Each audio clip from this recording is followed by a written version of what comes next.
Welcome to Radical Underdogs, and this is qualifying, and pretty much this is how the weekend goes for me.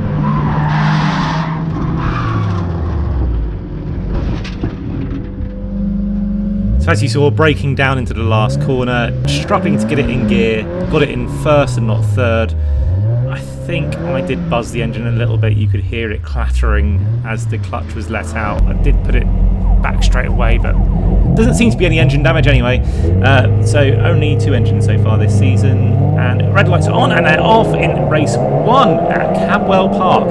It is a lovely track day circuit, Cadwell Park, but for racing it is extremely narrow. We were alongside Adam Lawrence, who got ahead of us there down into the first turn. It's flat out in the MX-5, although at the start sometimes there is a bit of a concertina effect. Behind us got Peter Williams. We're pretty much towards the back of the grid. We had a very poor qualifying session, given we've been not too bad this season, sort of mid-pack. We had a top 10 at Snetterton. Mind you, there has been a long summer break and we didn't do any testing, so we went straight into qualifying, whereas most people out here did the testing there on the Friday and got their eyes dialed in for this bumpy, twisty, narrow circuit. Down on the inside, Peter Williams from a long way back, down on the inside at the end of the park, straight into park.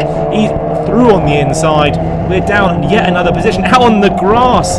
That is number 63, Thomas Greenwood.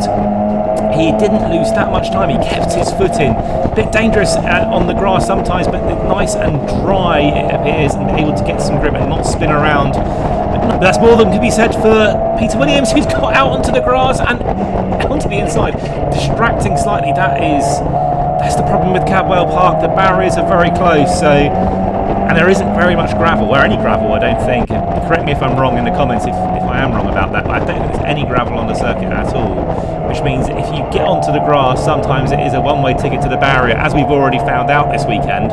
Fortunately, very little damage from that, actually. Our accident, Peter Williams' accident, looks a bit different.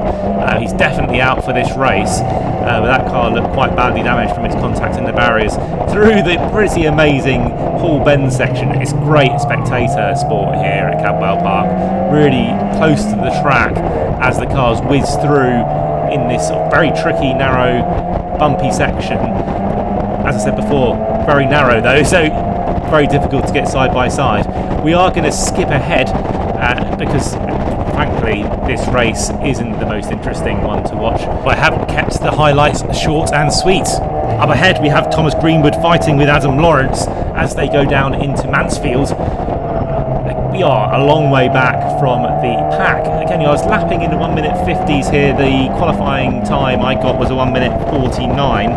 Pole was a 1 minute 45. So several seconds down. And I did look afterwards at some of the data that I collected through the GPS system I've got. As I'm hitting, Thomas Greenwood's gone wide there on the exit, and we're going to be side by side through all bends.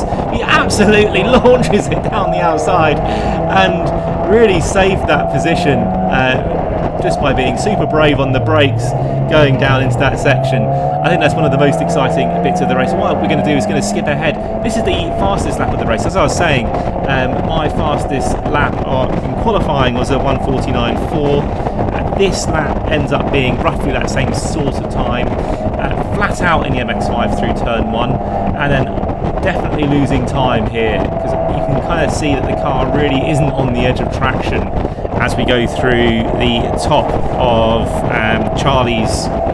Well, they're both called Charlie's, I think, those corners. So down the park straight, you're carrying that loss of time all the way down that straight.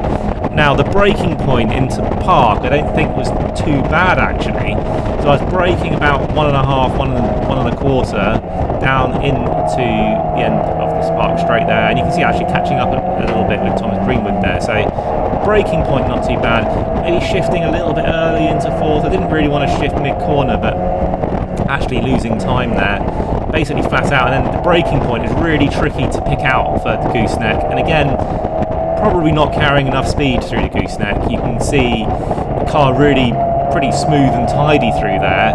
So whilst that's quite nice as a driver, actually I'm probably losing at least 3 or 4 tenths through the corner to some of the faster drivers.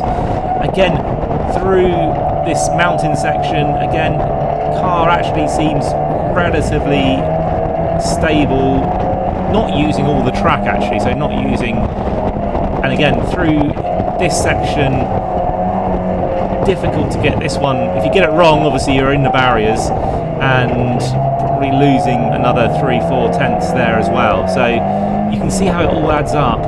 And again, through the last corner, not too bad, but again, not using all of the circuit. So loads of room for improvement. And definitely next time out at Cadwell, we'll be aiming to get higher up. If I go again, I'm not sure, because it's one of those tracks where you end up very easy to break your car, as several people found this weekend. And as we go over the line, it is a finish.